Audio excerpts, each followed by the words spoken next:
So today in session 2, we'll be looking at genres in the Old Testament, thinking about the various literary forms that we encounter as we read the Old Testament. And one of the things, of course, we do is we look at how we go about approaching the task of interpreting text. And that can seem a little bit daunting. And you can see up there on your screen, we've got 3 types of texts. In our modern world, we have a newspaper, we have a formal history of Australia, or a companion to a formal history of Australia, and we have a children's picture story. Would you read these books or papers, do you think, in the same way? Would you approach them in the same way? You can unmute yourselves to answer questions, that's okay. Would you have the same expectations, for instance, we're going on a bear hunt as you would of the Sydney Morning Herald? No. No. It's above the Daily Telegraph. Well, yes, it would align better with the Daily Telegraph, I agree, in terms of being a work of fiction. And and how would you use them? Would they have the same purpose, or do all of these texts have different purposes? Different purposes. Clearly. Yeah, they have a different purpose. One, you might be looking for factual information of an immediate nature. One, you might be looking for factual information and background information of a past nature. And one, you're reading to an audience that's probably different from yourself or the other papers, and that it's meant to be an interactive thing, is it not? I mean, you can read We're Going on a Bear Hunt yourself and enjoy it, but normally as adults, we'd pick up a book like that and we'd be reading it with a child.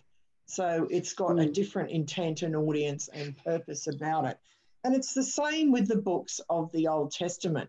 As we approach them, they mightn't look exactly like newspapers or dictionaries or children's stories, but they're all very different, with different intentions and different audiences. And there'd be different ways that they would be told and interacted with when they were originally being circulated around the communities that wrote them and valued them. And we don't bring the same assumptions to each one of these texts. As I said, we bring a different set of lenses because we're looking for something different in each one when we approach it. So last week, just to a brief revision, we looked at the Old Testament as a whole. This graphic has the 39 books in the Protestant canon of the Old Testament and the 27 books in the shared canons of the New Testament.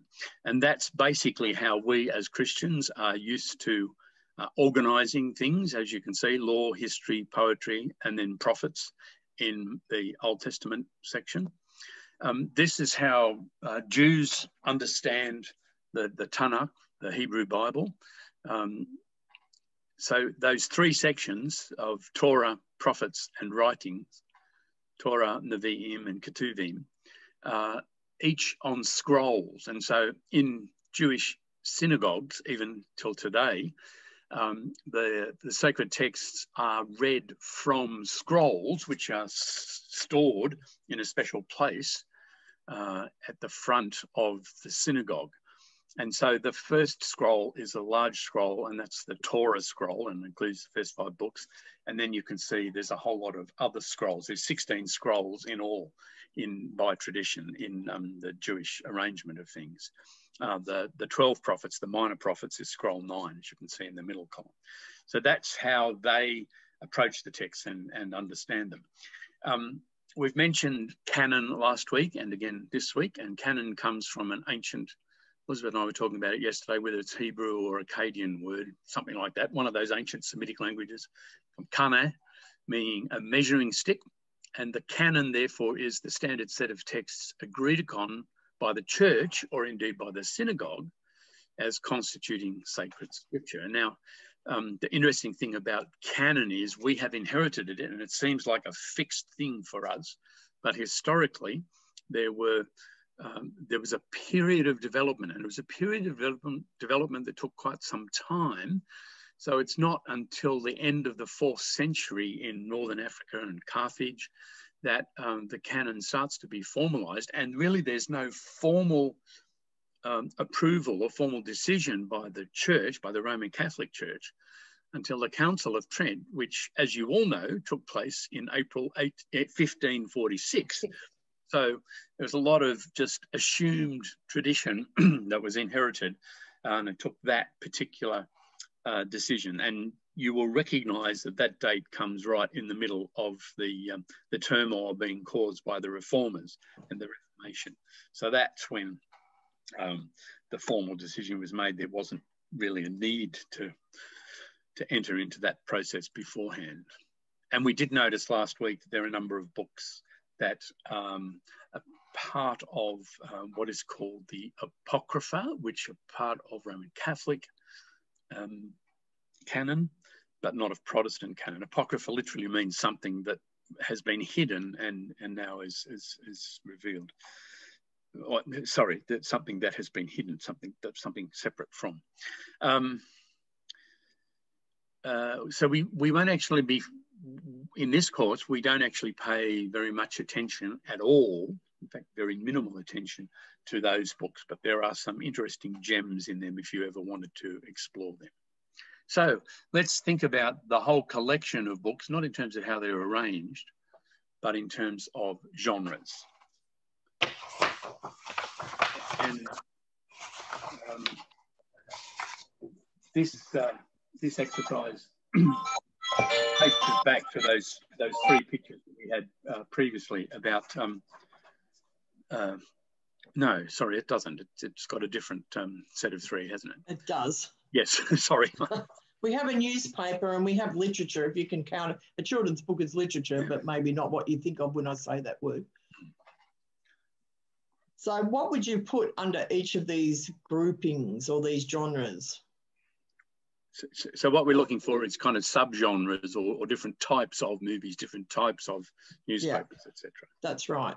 For example, chick flick is considered a genre of movie. Cynthia? Horror? You can have crime literature, for instance. Yes, under literature, we have crime fiction, very popular. Romance under movies and literature. Yes, romance. Information. Yeah, and you might put that under journalism or newspaper. Yeah, current affairs under journalism, newspaper. Of course, under movie, you can also have documentary, which might blur a bit into that other category. You're a dream. Sorry, what was that, Peter? I'm sorry. Oh, I've got him on the hop. He's taking a mouthful. I should have muted myself. My wife just gave me a fried zucchini. A biography. That could be under biography, yes. Yeah. History under literature? Yes. And of course, you can also have historical fiction under literature. Again, a slight blurring of categories across a couple of genres. Government policy. I don't know. That's not a genre, I guess. I don't know. Journalism under politics. Journalism. Politics, politics. Yeah. And people report on what Hansard says, for instance. Yeah. Sport in newspapers. Yep. Might also be in the others as well. Yes, because you'll find some categories are shared across, well, the name is shared and there's some overlap, but they've got different intent and a different audience in mind. Cartoon, that could be across all of them. Yes, it could, because we have political cartoons in newspapers, we have cartoon movies, and we have literature that is comics. So, yeah, that's a good example. Plug Brendan's shop at this point. Elizabeth's son runs a comic shop in Canberra. Everyone does run a comic shop book in Canberra. And what he doesn't know about comics is just probably not worth knowing, really. There's academic literature. Yes, there is academic literature, which no one reads except academics and their students. So we're going to look now at different genres in the Old Testament. And if you look at page 19 of your books, you'll see that there are short paragraphs that define the major genres that we find in the Old Testament. And the first one being narrative, which is the books that tell a story. Who can give me an example of a book that is a narrative in the Old Testament? Genesis. Genesis. Is Genesis a narrative? Well, it's got narrative parts in it. That's true. It's not all narrative, but certainly the story of Joseph and the patriarchs are narrative. What else? Exodus is? Yes, Exodus. Exodus, and you've got a story of what's happening with the people. So it's telling us what happened according to the purposes of the author. And generally you'll find in the narratives of the Old Testament, various spiritual lessons are embedded within them. Our next genre is what we call the Torah. Oh, no, it's history. How did that get there? It's out of order. All right, history and narrative. We've separated them out. So what's an historical book in the Old Testament as distinct from the big narratives of Genesis? Kings, judges? Kings and judges, yes, that tell history of various kings and what they're doing and conquests and battles and again, spiritual lessons are embedded in that. So the next one is the law. Example of that? Deuteronomy, yes. Deuteronomy's got a lot of law in it. Where else do we find laws? Leviticus. Yes. And also in Exodus, there's a lot of law in Exodus. So those books of the Pentateuch have different laws set down. And we find in there laws such as what we call the Ten Commandments.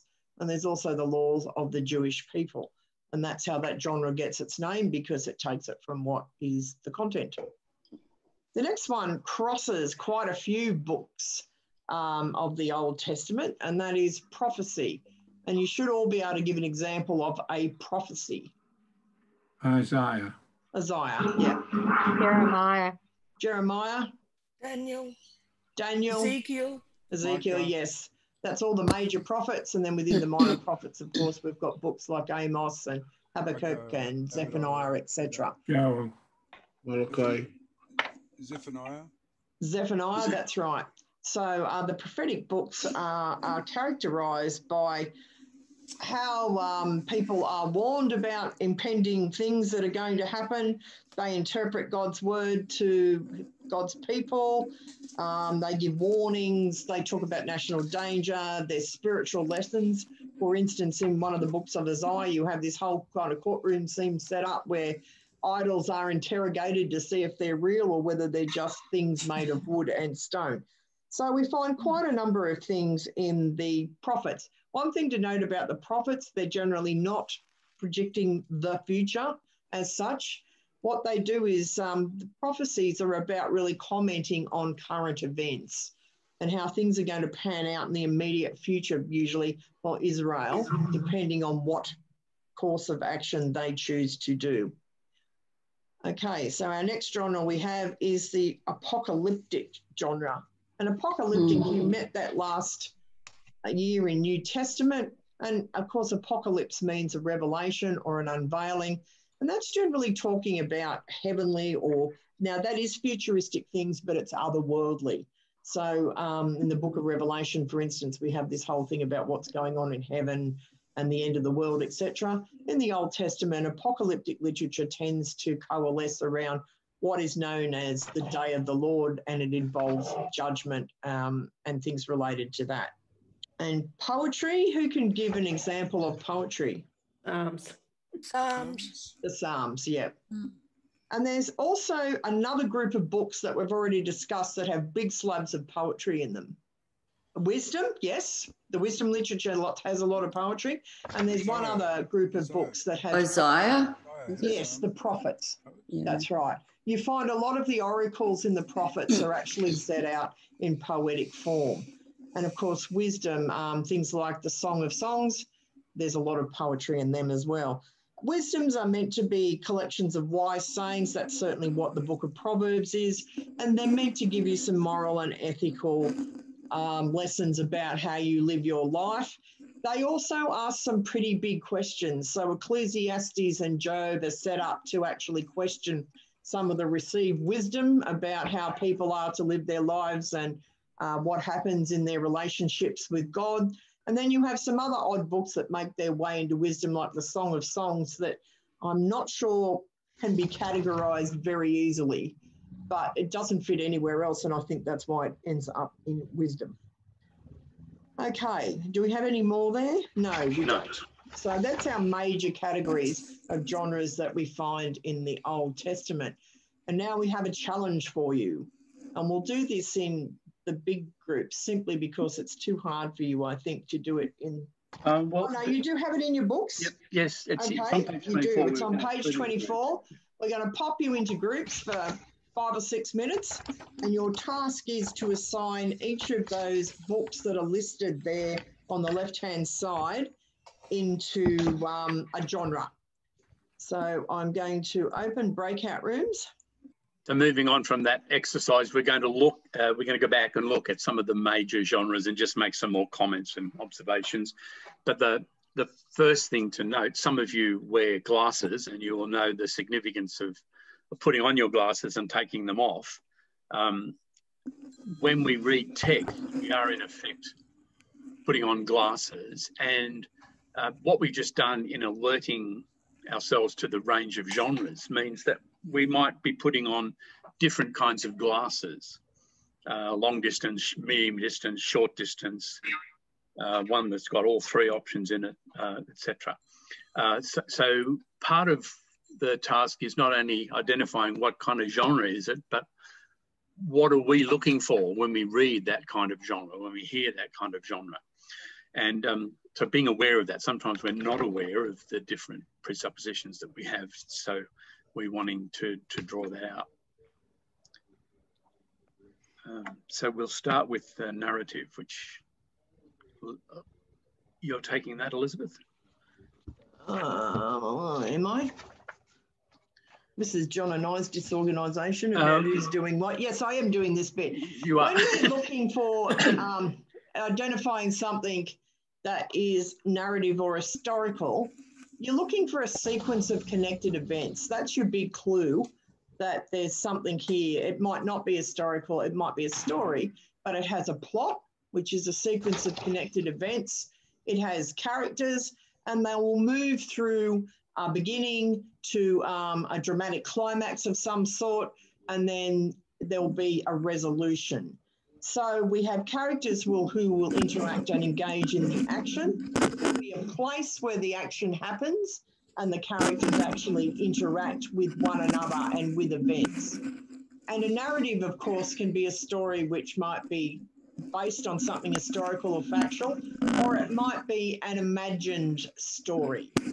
So in the Old Testament, there are different kinds of stories, and we've mentioned some of them already. We find mythology, and Genesis 1 might be an example of that. We have folk tales, and there's a number of little ones of them. Elisha and the Bear springs to mind as a folk tale. If you don't know that one, it's when small boys made fun of his bald head and he cursed them, and God very thoughtfully sent 42 she-bears out to maul them, which was a lovely story and probably told by Israelite mothers to stop their children going into the forest and poking fun at prophets. So we have these folk tales. We have sagas. Who can name something that might be a saga? Well, yes. Jonah? Surely. Jonah, sorry, Piers, what did you say? I said the Exodus is a saga. The Exodus is a saga. The story of Noah could be seen as a saga. So it's like a folk tale on steroids. Then we have what's known as history. So the books of Kings, some of the books of Samuel, Chronicles could be seen as history, though as we dig deeper into these, you will see that the authors change various bits around or highlight some things and suppress others to make their own points. And then we've got legends. Who can name me a legend in the Old Testament? Methuselah, he might be a legend. I was thinking of a more prominent one, but yeah. Abraham. Abraham? I was actually thinking King David, who becomes quite legendary in the sense he is the pinnacle king to which all kings aspire and to which all his descendants are hopefully going to, bring greatness upon Israel, and he's connected into that messianic line. So King David becomes quite legendary. Solomon's another one you might say is legendary, where if I asked you, who was Omri and was he legendary, can anyone tell me? No. He was a king in the Northern Kingdom. So, and we'll talk about that and how you pull these sort of little tags apart later on. So depending on who's telling the story, you might have some things highlighted and some things not highlighted. These are the books we consider historical. Most of you know these already. They're books that tell sort of narratives about kings and about events that have happened. And then what's known as the Deuteronomic history, and then the chronicler. The chronicler takes the books of Kings and Samuel and basically rewrites them, but it's the same kind of intent. And I think John's going to talk to you from now about some of these things. Yeah, so when we read something that looks like history, we need to be aware that we are post-Enlightenment people. The emergence of critical thinking and the application of that to literature from the 16th, 17th, 18th centuries throughout that period, and the development of the idea that there is objective history, that we can actually tabulate something that we know really happened.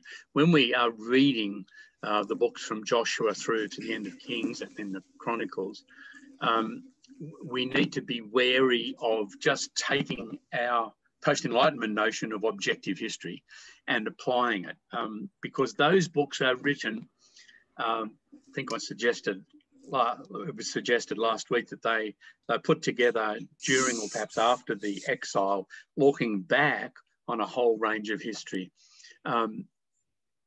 to put forward a particular view of the history of the ancestors of Israel. And I mean, we're living in a time where, there's been competing views about the history of Australia, the so-called black armband view of a derogatory term for describing history a certain way. So how do you tell a history? You take a certain standpoint, you marshal your facts, and you advocate a point of view. So what the compilers of the histories in the historical books that we have in the Old Testament are doing is making a judgment about what they want to convey about God and how God relates to the people. That's a kind of theological persuasion that is happening as these history-like narratives are put together. So the authors are not so much writing history as doing theology. And that's what I've just spoken through there is from a quotation from a book on the introduction to the Bible by Kugler and Harton. So we will be reading the historical narratives, looking for what happened, but also with a sense of what is the compiler of this? What is the author wanting us to? Where is he presumably he leading us to think about God and Israel? The other thing to say about the historical works that we have, the historical narratives that we have in the Old Testament, is this, that it's really like a weaving together of various traditions. Now, we're going to introduce this idea now, and then in a later couple of sessions, we'll come back to this fundamental view of the historical narratives in a number of ways. But just like you take different coloured yarn and then knit it or weave it together. So the historical narratives is comprised of various threads. Now, there's more details about this later on, pages 37 and 38 of the book. We won't worry about that at the moment. But let me just note that the different colours here are symbolic for different authors. This is how scholars have named the compilers or the writers of various historical type narratives, which are woven together. Yahwist, there is no J in Hebrew, it's really a yet kind of sound, but J stands for the Yahwist, E for the Elohist. Yahweh and Elohim are two different names of God, and that's because those sources seem to refer to God quite differently, depending.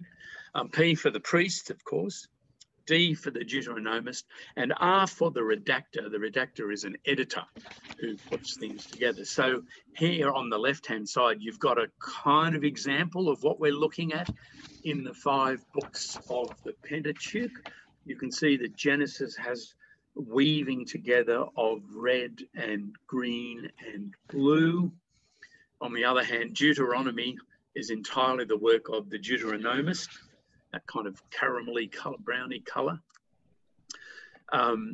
Leviticus is predominantly the work of the priestly writer, but with a couple of other sort of lighter elements enclosed. So that's a kind of graphic way of describing how the different yarns have been woven together in the telling of the stories in those books. And we will be teasing that out, looking in more detail at a number of those as we go on.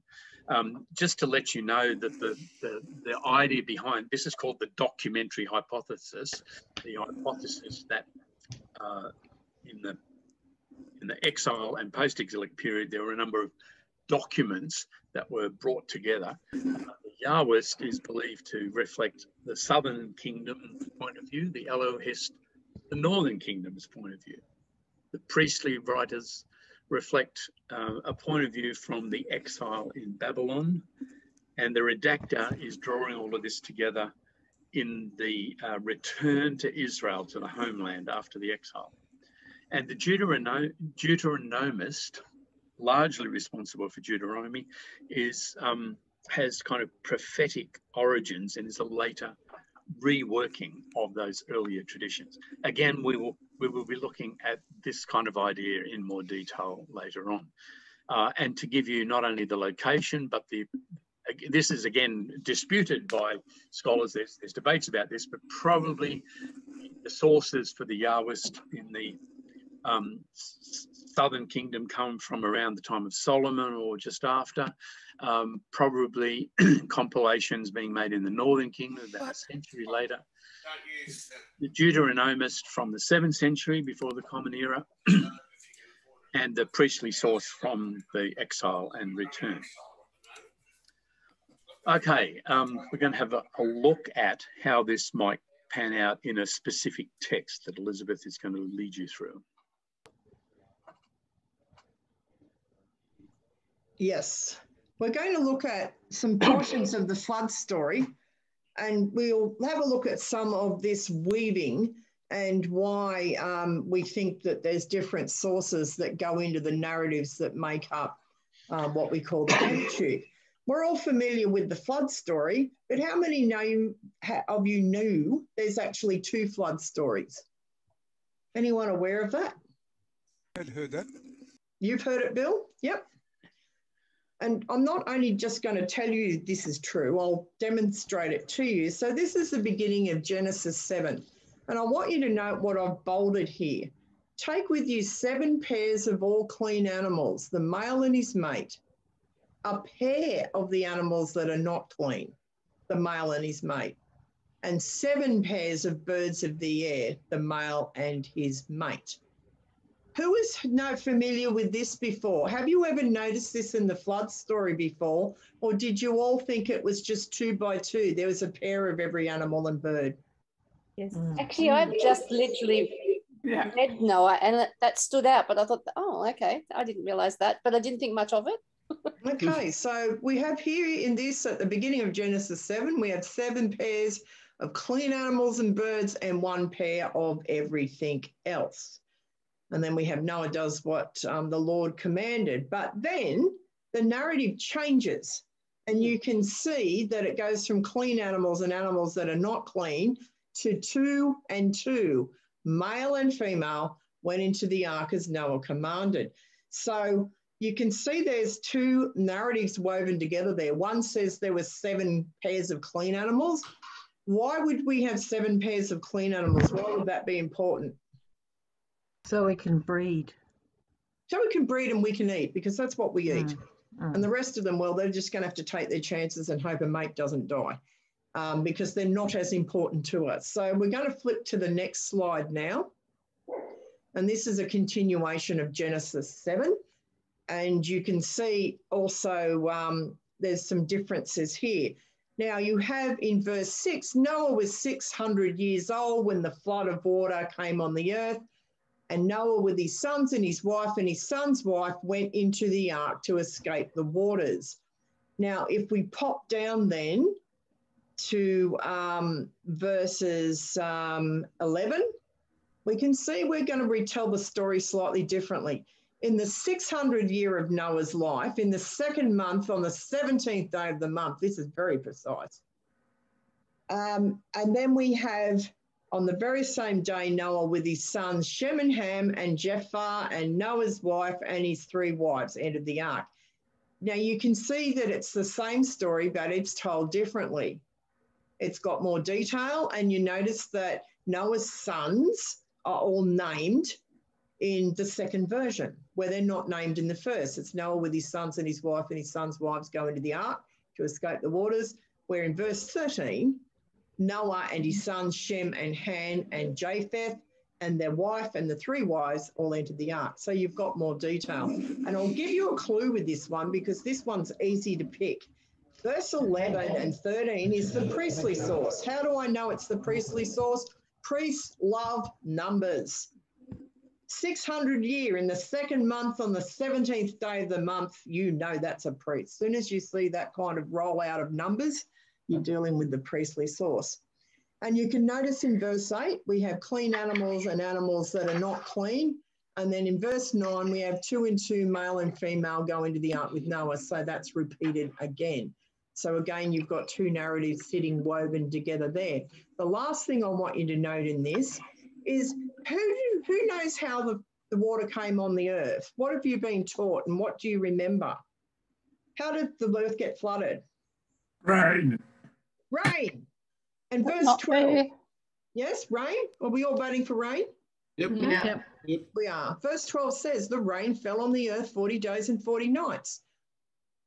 But verse 11 says verse something 11 different. says something different. Verse 11 says, on that day, all the fountains of the great deep burst forth and the windows of the heavens were opened. Are they the same thing? Yeah. Yeah. No. Sorry. I say no. Isn't that just a poetic way of saying it rained and rained and rained? No. Okay. And how do I say that so emphatically? It's because you have to understand ancient cosmology, and I'm about to give you a lesson in ancient cosmology. This is the ancient world.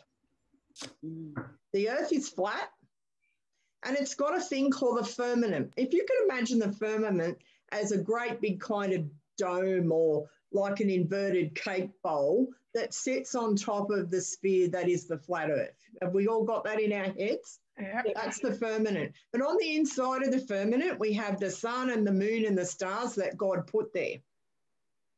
And it keeps out the waters of chaos. See that thing there that says the oceans of heaven?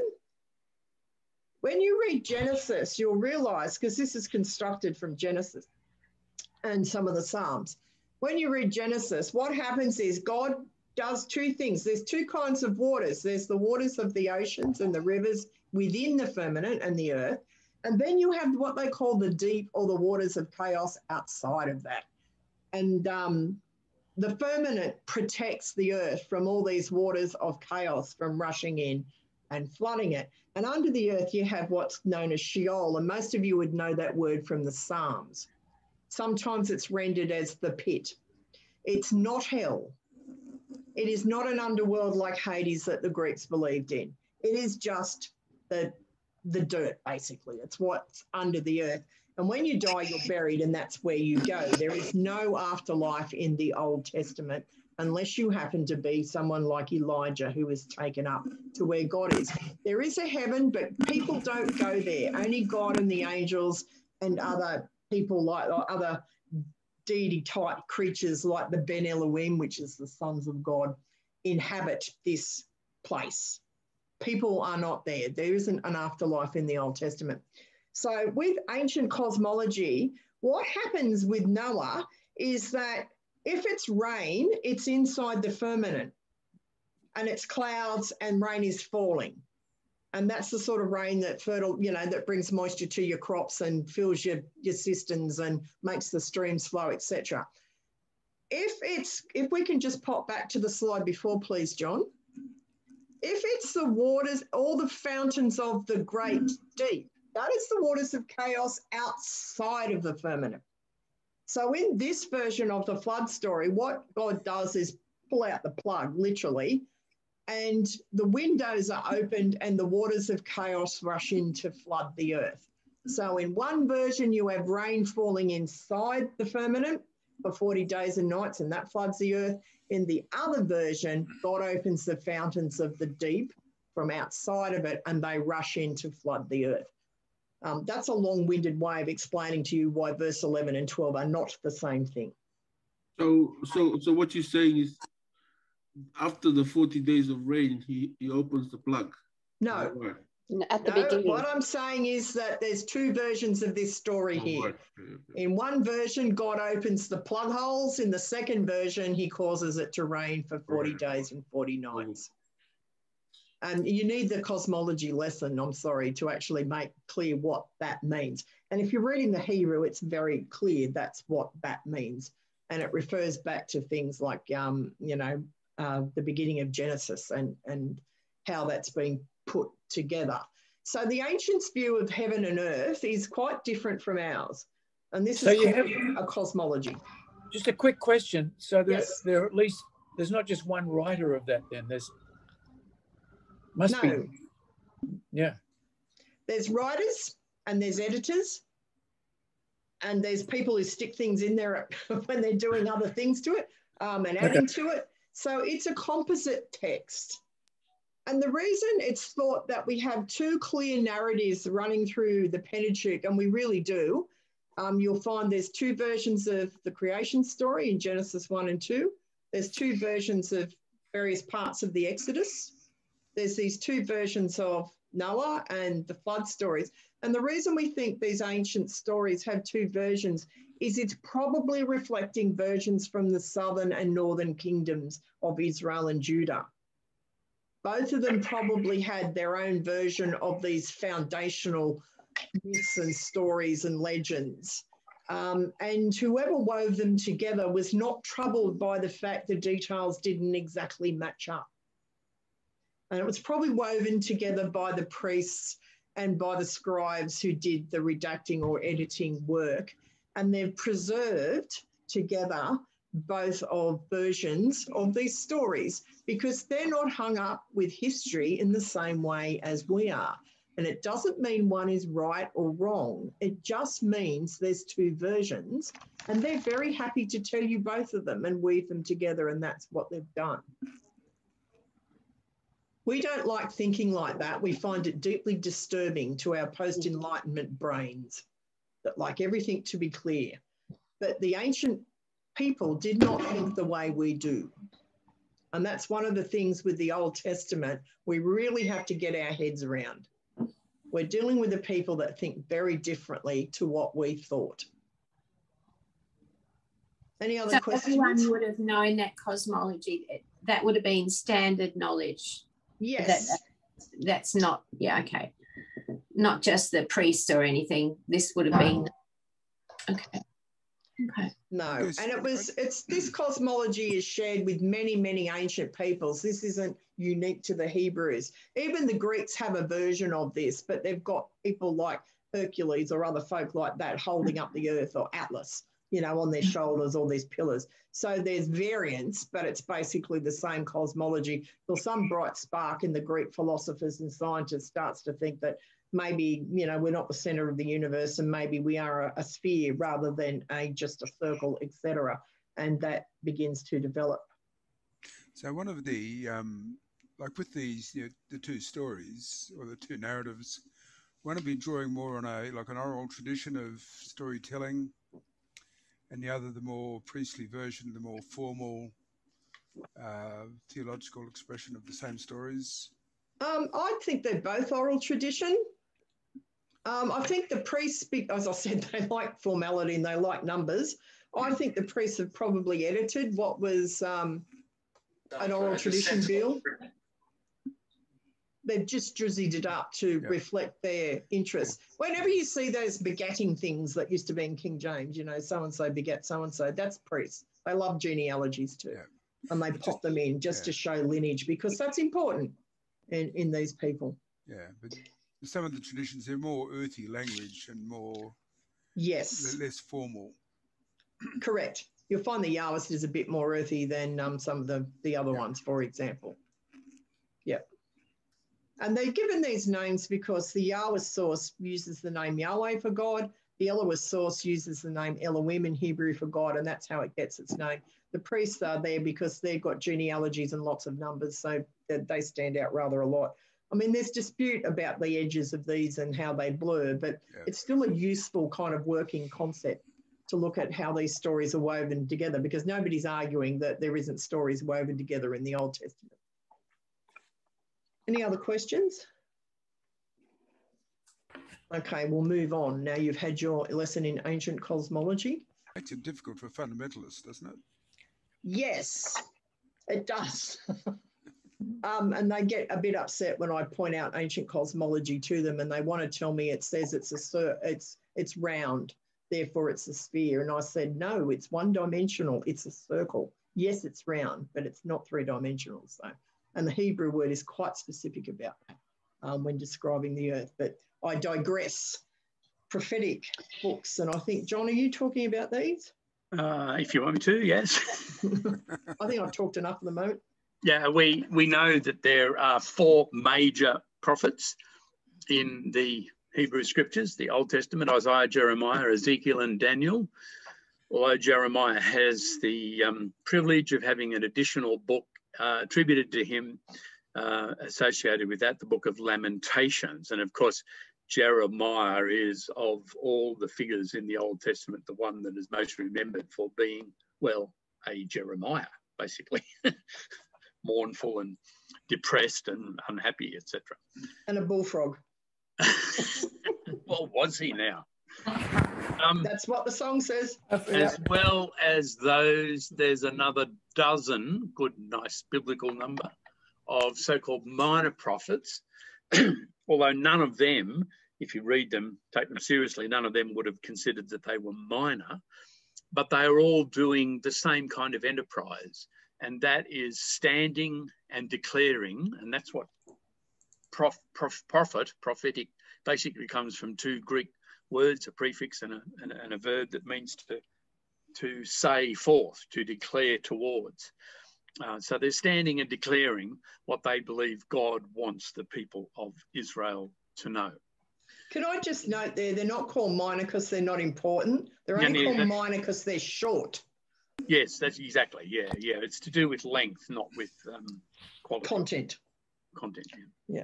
So Stephen Mackenzie, in his book on how to read the Bible, says the intent of the genre in prophecy in the Hebrew Bible was not primarily to predict the future.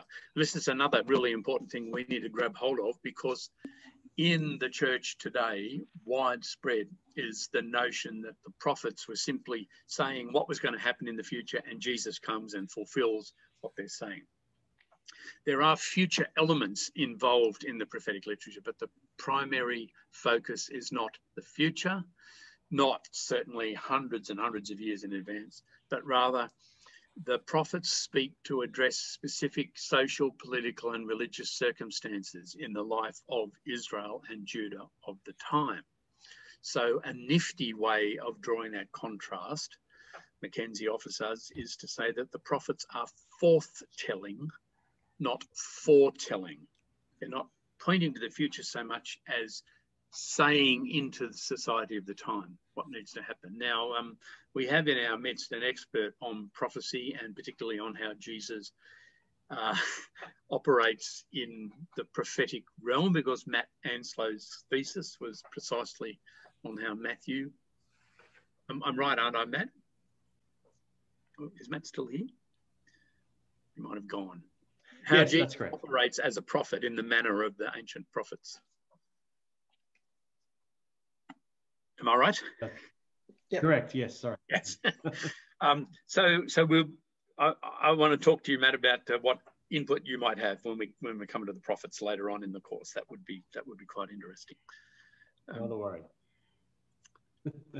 So what we want to do is give you another little exercise just to get you to look at a short prophetic text and start to think, well, what situation in Israel is actually being addressed in this particular text.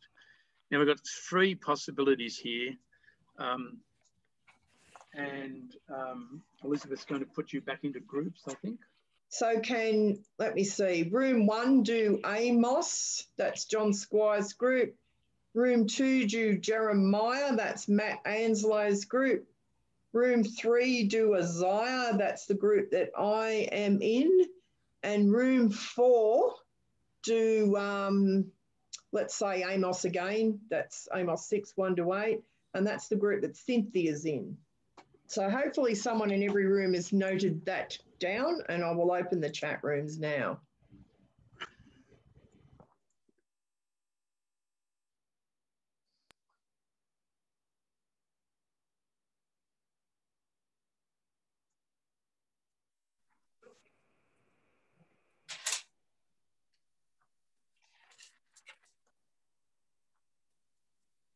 So Isaiah 44 and Isaiah 45. And we want verses 24, 28 and 45 of Isaiah 44. Is that right? No. Verses then chapter 45, 1 to and 2. then, yeah, I was just starting. Can we say those again so I can write them down? So I've got Isaiah 44, verses 24 and 28. 28. Yeah. And then Isaiah 45, we've got 1 to 2 and 13 to 14. And sorry, what to 14? 13. 13 to 14. Yeah. Okay. Yeah. Someone tell me if I've got that wrong. Yeah.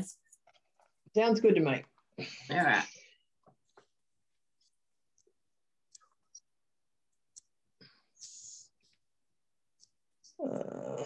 So what, and the question is, what situation in Israel is being addressed? Yeah, in each of these texts. So I've got a little subheading at the top of verse 24 that says, Judah will be restored. Cheats notes. Cheats notes. Yes, cheats notes. So Isaiah 44, 24 to 28. Let's have a look. Yes, Jerusalem to be inhabited, says mine. So what is it telling us about their situation?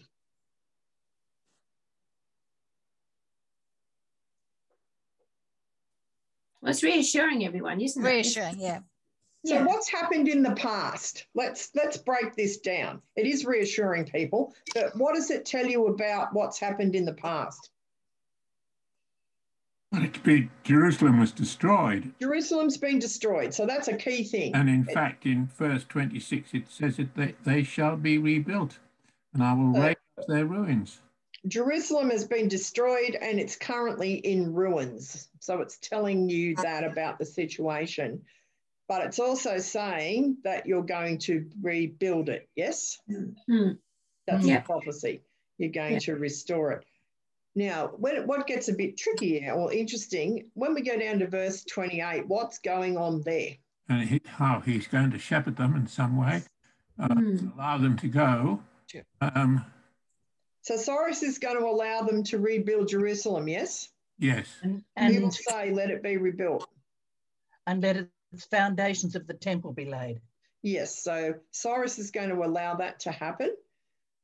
Who is Cyrus? No idea. The king, wasn't he? King? Yes, he was king the of Persian king. He's the Persian king. So Cyrus is the Persian king. Cyrus is their new overlord. Who was the old overlord? Who had conquered them before the Persians? The Babylonians. The Babylonians. They've been in exile. Right. I mean, this is something you could look up that you may not immediately know, but it's telling you Cyrus, king of Persia, is going to let them go home and rebuild Jerusalem. And that implies from that he's conquered Babylon, who exiled them. So they're not in Jerusalem, they're still in exile, but their new conqueror, if you like, or the new conqueror of Babylon is going to allow them to return to Jerusalem and rebuild it. So you can actually learn quite a lot from these 4 verses. It's pretty hard to believe for them, wouldn't it? Probably it would, because they've been away anywhere between 40 and 70 years or maybe more. So, yeah, that's right.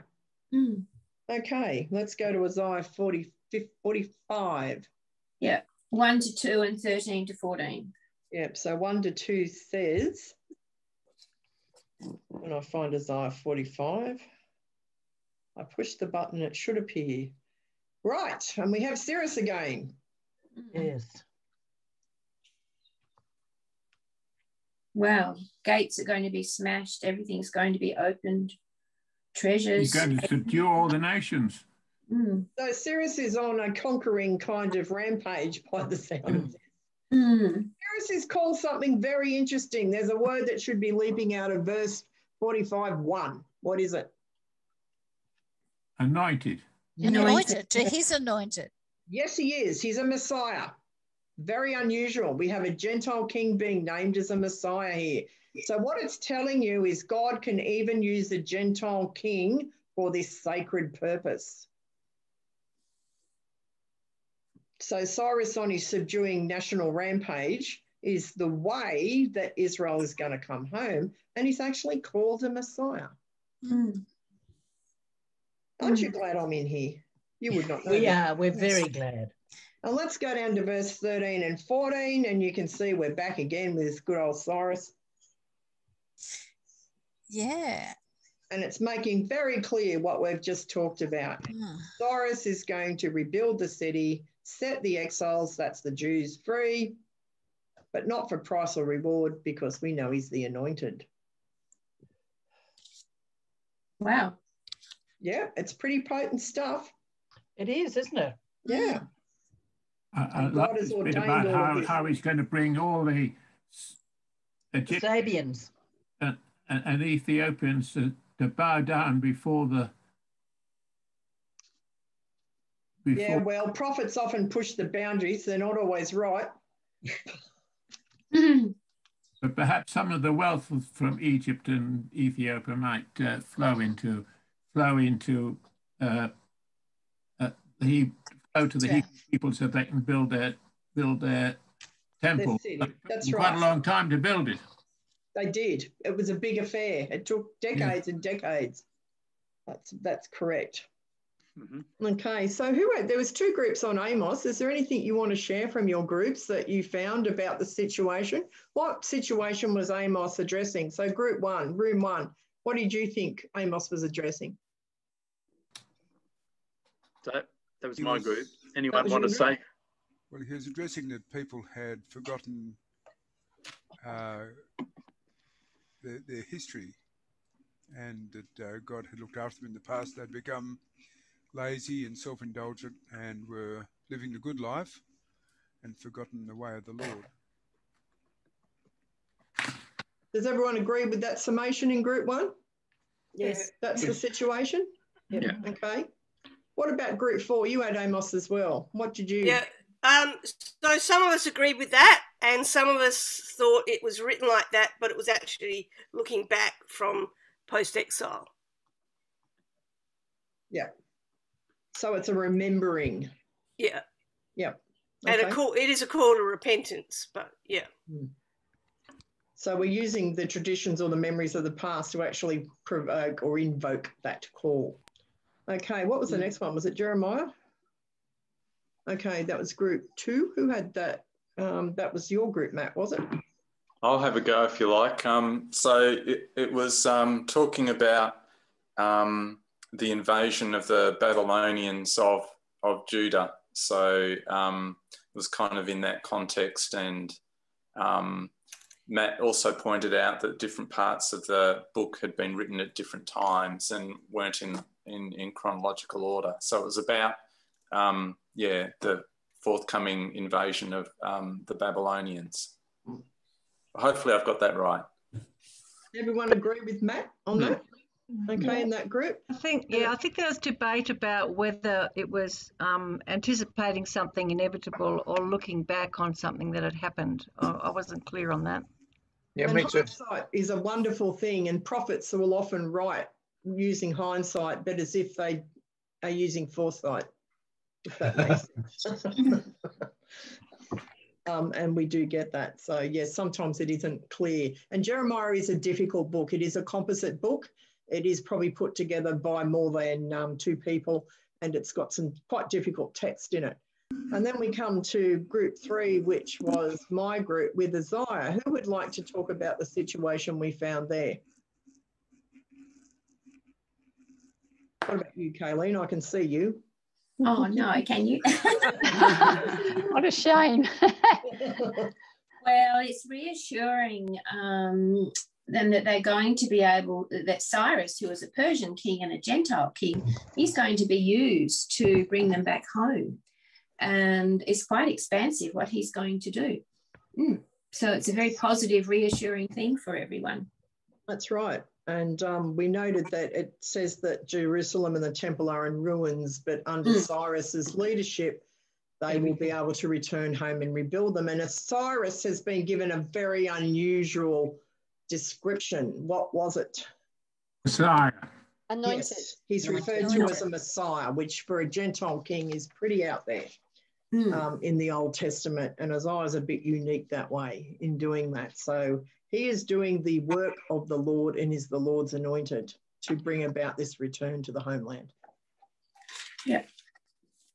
So as you can see, John's written them out pretty much in chronological order following through those prophets, and it's talking about various stages and how the prophets interpreted events that were happening and had happened and put them into something that would either explain something or give people hope, etc. And that's their function.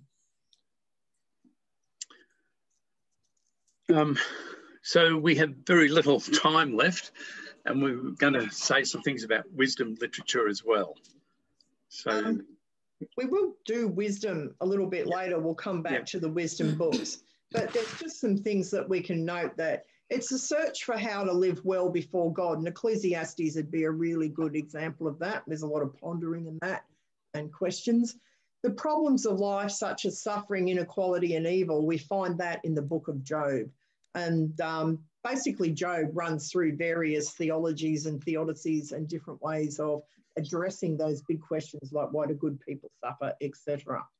And of course, we find in wisdom also literally wisdom, such as the Proverbs, that gives us these pithy little sayings that help us to hopefully live a better life.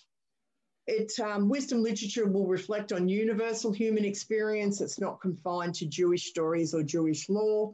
It's about contemplating the creation, the good creation that God has made. And down the bottom there, you can see there's some of the examples we've talked about with wisdom, and we will come back to wisdom later on in the course. And then the other genre to note, and we'll have a whole section devoted to the poetry of the Psalms, is that is the Psalms, and there's a whole subset of genres of psalms. Like there are psalms that are praise hymns, there are thanksgiving psalms, there are psalms that are laments. Some of them are individuals lamenting, some of them are community lamenting. There are psalms which are in praise of the king, the so-called royal psalms, and there are psalms that sound very much like the wisdom literature, and they're called naturally wisdom psalms. So poetry appears in the Psalms and also appears in some of the other wisdom books like Lamentations, which is full of laments, the Song of Songs, love poetry, and as we've noted, the oracles of the prophets. So not to worry too much about the details now, but we'll be looking at how we approach and how we draw from Psalms, from poetry in the Psalms and others. And then the last thing to note is that particularly out of the prophetic literature, there seemed to develop another kind of genre known as apocalyptic. This is most well known to Christians through the book of Revelation, but also Jesus himself exhibited many of the features of apocalyptic. And we find this to be a common genre from 200 to 200. So over those 4 centuries, 200 years before Jesus to 200 years after Jesus, there seem to be many apocalyptic works written. And probably the origin is, if we imagine what life was like for the people in exile, or as they're returning from exile. They had all kinds of brilliant hopes, but there were very bleak realities, either living in exile or else returning to the homeland and seeing how destroyed and neglected it had been, all the realities of what was required to rebuild life. How do you hold together the reality that you can see around you and the hopes that you have fostered by your religious faith? What vision do you have in that context for what you want life to be? So apocalyptic, in my understanding of it, I've followed the school of thought that thinks that it comes out of a situation of grim reality, envisaging that God is somehow or other going to act, to intervene, to work in the situation, to bring your hopes, the vision that you have, or the vision that God has of a whole life for you. How will this come about? Somehow or other, there has to be some kind of intervention by God through God's agents. So that's a kind of overview of the genres defined in the Bible, the Old Testament. I just wanted to note that on pages 22 and 23 of the book, there is, I get fascinated by this kind of stuff. There's a picture of a page from the Talmud. And this is, we've included this to indicate that Jewish literature and Jewish thinking didn't stop with the Old Testament. Of course, it continues on into the New Testament, and that leads into Christianity when there's the break, the partings of ways between Jews and Christians. But in Judaism, there is a whole ongoing tradition through into the late ancient period, then into the medieval period, then into the modern period. The Talmud, this page from the Talmud comes from probably the 6th century, but modern Talmuds have more than just what is there. And you can see that this is all in Hebrew and Aramaic, but on the right-hand side of the page, there's explanation about what we're looking at. So there's the Torah, the Nevi'im, the Ketuvim, the Tanakh, what we call the Old Testament.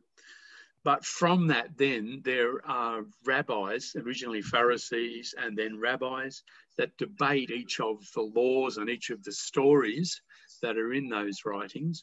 And that leads to a document known as the Mishnah. And that middle block in the Talmud is the text of the Mishnah, which is where rabbis are debating, what does this law mean? What does that law mean? How does it apply? In what situation? In what ways can we circumvent this law? All of that kind of stuff. So that's the Mishnah. And then around the Mishnah is what's known as the Gemara, which is what later rabbis said about what those rabbis were saying about what was in Scripture. So we have this ongoing tradition. And you can read on page 23, you can read that. That's a bit hard to see it on the screen. There are some famous commentators from the medieval period that their commentary is included in the text of a modern Talmud. And as you can see down the bottom of the page, the text gets really tiny. And this is the text of the commentary by Rashi, who was an important commentator on Scripture, on the Mishnah. And sometimes the page is just filled with that tiny print and you don't have the middle part. So what we see here in this book, and so the Talmud is a collection of 6 tractates, each of which have different subsections, and then there's commentary upon commentary. What you can see is how in Jewish tradition, it's not just that's what the Bible says, so that's it. But there's a whole discussion, a whole interaction about how do we understand, how do we interpret, how do we apply these teachings from way back. And that's actually, we're engaged in the same kind of enterprise, but in the Christian stream of looking at what the text is, how we understand the text, what have people said about it, what does that mean for us? How do we apply it? How does it relate to our current situation? So we're actually in this course and when we prepare to preach, we're sharing in an age-old enterprise of engaging in exploration and interpretation. That's just a little example of how that continued on in Judaism. Okay.